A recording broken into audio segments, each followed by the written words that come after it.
What I will say, as a matter of fact, is this world is hyper competitive, especially as a man. Most men are walking through life and they don't realize that it's constant competition. I was driving here. Even as I was driving here, I was looking out the window. There's all these people just walking around. One of them had a fucking croissant. One of them was dressed like a dickhead because it's London, thinks he fucking looks cool. Just a fucking moron. We've all seen them. Yeah, moron. Some of the dude just talking shit on the phone. Some other guy with headphones in, waiting to be fucking murdered, wouldn't even hear it coming. And all these NPCs, I'm just looking at them going, do they realize they're in endless, constant competition? Every single pound they want, someone else wants. Every single girl they want, someone else wants. There are people like me out here. I will destroy, you could get all 30 of them in a room and I will sit by myself and absolutely annihilate them in any single metric. And they're just sitting there just fucking floundering and wandering through life, unaware of how competitive the world is. Well, and whinging how unfair it is. And whinging how unfair it is. And this is my point. If the world is truly that competitive, you do not have time to be depressed because it's a non-competitive mind state. You could be depressed for X, Y, Z, whatever. I'm not depressed. And I want the money you want, and I want the girl you want, and I want the status you want, and the car you want, and the house you want. And I'm gonna get it, and you're fucking not. And that's the bottom line of life. If you feel depressed, you cannot fix it. They tell you that depression is a disease that you can catch from the sky no matter how fantastic your life is, and you have no control over it. And I argue that absolutely. The reason the Matrix wants you depressed and sad is because when that happens, you are selfish. If you're depressed and sad, you don't care about yourself. You don't care about your community or your family. You don't care about the world. You do not stand up for anything. You'll accept any amount of garbage they want to give you, any Matrix slave mind programming, because you're too busy being sad to exist. This is why they tell you that when you are depressed, it is a disease. It is not a disease. You're depressed because your reality is depressing. The truth is, if I lived in reality, that most of these depressed people live, I'd be depressed. Your reality is depressing. You wake up, your wife doesn't love you, your kids don't respect you, there's no milk in the fridge, and you're almost there. Of course, I'm not kind. Never had any fun or adventure. And your Tate's out here with all these supercars, living the life. We're here in Dubai doing a podcast. You're a brokey. Of course you're depressed. That's because your reality is depressing you. Depression is something deep in your heart and soul telling you that you need to change things. That is the unlimited trauma, the power I was talking about earlier that you can take. Take all of that depression and convert it into unlimited energy to fix your life. Energy cannot be destroyed, it can only be converted. Take the depression and turn it into motivation. And all of a sudden, you'll see how fantastic your life is. A guy emailed me saying he was depressed, he was going to kill himself. And I said, listen, before you do that, get a six-pack. I said, what are you talking about? You're fat, get a six-pack, you still feel like killing yourself, good luck. By the time he sent me pictures of a six-pack, it was long emails thanking me. I saved his life. His reality was depressing. Of course you feel depressed if your reality is depressing. If your reality is fantastic, you don't feel depressed. I guarantee there's a whole bunch of people you need $1 million to in the depression and despair. The argument against that is why the famous people kill themselves, which I'm about to answer in a second. And the answer to that is actually going into the broader point.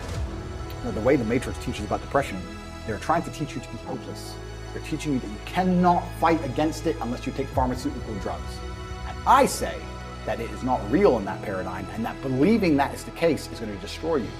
Having no hope will prevent you from fighting back. They're telling you it's hopeless, and it is not. If you do not believe in depression, like I do not believe in depression, no matter what bad things happen to me and how bad and depressed I feel, I know I can fix it. That will make me fight harder than if I believe I cannot fix it. The reason that rich people kill themselves is because they buy into this paradigm completely.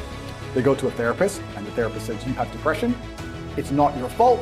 It's a disease that nobody can fix, and I can't help, and nobody can help. Then they give them a bunch of mind-altering drugs. Then they sit them there in therapy to talk about all the bad thing that's ever happened to them. Let me tell you something. If someone told me that I felt shit and I couldn't help it no matter what I did about my life, gave me a bunch of mind-altering drugs, and then sat me down to repeat all the bad shit that ever happened to me for hours and hours a day, I'd kill myself. It gets to a point where it just ain't worth believing anymore. I believe that falls. But if you wake up and go, you know what? They're saying this is a disease, but I don't accept that paradigm. I don't believe in it. I believe that I can fix this myself. I believe if I change my reality and create an experience of life that I am absolutely not really satisfied by, I will no longer feel depressed. You will cure most of your own problems. Take two men, put them in two individual haunted houses. Haunted houses. One believes in ghosts, one doesn't. There's a loud noise in the night. The one who believes in ghosts wakes up and is paranoid, is afraid, can't sleep, is sitting in the corner of the room shaking. The one who doesn't believe in ghosts goes back to sleep. It is the belief in the ghost which punishes him, not the ghost itself. If you do not believe in depression, it never. That's why I don't believe in it. And to go into a broader point about all of that, I don't even give a shit if I'm wrong. Because I've adopted a mental model that makes me ultimately and utterly competitive in all realms of human endeavor. And if by me not believing in depression, I am better at fighting the idea of being depressed, if I am better at making myself feel happier, if I am better at regulating my emotions by not believing in an idea, then I'll continue to stay wrong. I do not believe in things that take power away from me. I believe in things that make me more powerful. I will not sit here and start believing in ideas that are going to reduce my competence. Absolutely or utterly not. So I don't give a shit what scientist, doctor, I don't give a fuck you put in front of me and try to convince me I'm wrong. I don't believe in it because I am more competitive in this realm. And the people who believe, you and I go through the same terrible experiences, same level of heartbreak and trauma, I guarantee your belief will destroy you. Why would you believe in that's against you? Why would you let your own mind become your enemy? Don't people understand that the entire world, the entire matrix is against you? If you can't control your own mind, what chance do you have? Every single ounce of my body is on my side. My mind is my ally, all the way down to my feet, my fingers. Every single part of me is absolutely and utterly on the same team. We are a united front against the enemies of freedom. How can I have my own mind betray me and tell me that I can't do something? I don't give a fuck if I decide to jump off this building. If I decide I'm not going to die, I am not going to die. My own mind will not betray me. Perhaps I'm wrong, but I believe that I stand a better chance of survival if I believe I will survive, as opposed to thinking I will certainly die. People underestimate the power of the mind. I do not believe in anything that takes power away from me. And another thing I do not do is adopt the thinking of people who are sad. When I say this, depressed people send me long emails trying to convince me I am wrong. Why do I want to think like you when you don't want to live? Why would I want to think like you when you want to kill yourself and I'm perfectly fine? Adopting the thinking of somebody who doesn't want to live anymore is probably the most stupid, asinine, inane, childish, ridiculous thing a functioning adult can do. If you're depressed, I don't want to think anything like you. So take your opinion and get it. Softened everyone. And that's their goal, right? Their goal is to soften everybody's brains and to delete one side of the argument. This is why I talk about the Matrix. People say, why do you talk about the Matrix so much? And I say there are people who are living right now in a computer-controlled, a computer-generated reality. You believe everything you're watching on the news. You are believing a complete false version of reality. The idea of that reality is to keep your brain occupied enough so you continue to do a shit job, shit wages, pay your taxes until you die. That's exactly that's the plot of the Matrix movie. They're abusing your body and controlling your mind so that your body will sit there and do what they need it to do until you're no longer useful anymore. And that's exactly what's happening. And another question I get is people ask me why I'm so interested in this fight against the Matrix. And I try and explain to people that I believe this fight cannot be avoided. I think you're either combating the Matrix and fighting against the garbage they're telling you, or you're believing it. And if you believe it, then you end up fighting against yourself. You end up fighting against your own mind. You can't avoid the battle. If you're a full-grown man and you believe everything that's on the news, you're going to end up fucking semi-depressed, divorced, miserable, broke. Like your life's shit anyway. There's no way to escape this fight. You're either buying their crap and fighting against your mind, or you're fighting against their crap. I don't have time for sad people. I don't have time for unlucky people. I don't have time for someone who's complaining. I don't have time for negativity. I don't have time. I'm so ruthless. If I knew a dude who always had a cold, I wouldn't talk to him. You're too sick. I don't like it. Yeah. My circle is winners. Everyone around me is a winner. No matter what bad happens in our lives, we win.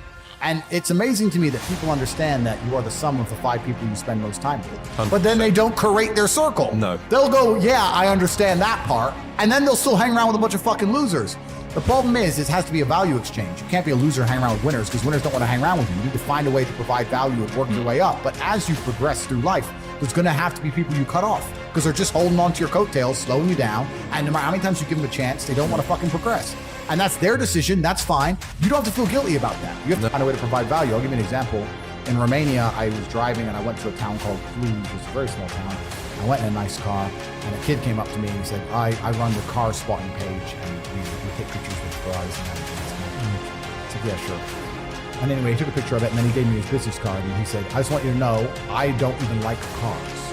I just knew the best way for me to meet rich people was to take photos of nice cars. It's a great story. I was like, you're smart. I hired him. I'm not surprised. He works for me. Yeah, he still works for me for this day. Yeah. He was smart enough to go, well, where's the money over there? Yeah. How do I get close to the money? Oh, they don't want to talk to me. But if I take cool photos of his car, he might want to talk to me. You have to find a way to provide value to people. Yeah. If you provide value and it's a value exchange, you'll do good. But yeah, I say this to people and they go, oh, but my friend, and we have a good time together. Well, if you're going to prioritize your friends by drinking and having fun, then you're gonna have a bunch of fucking loser friends. That's your life, and that's your life to live. It's fine. Don't complain when the NHS are on strike and you can't get seen, and I'm in a private hospital in fucking Saudi. That's your problem. You have to just make your decisions in life and live true to them. But creating a circle is ultra important. And it's not just important financially, it's also important for your entire life and your mindset as a whole.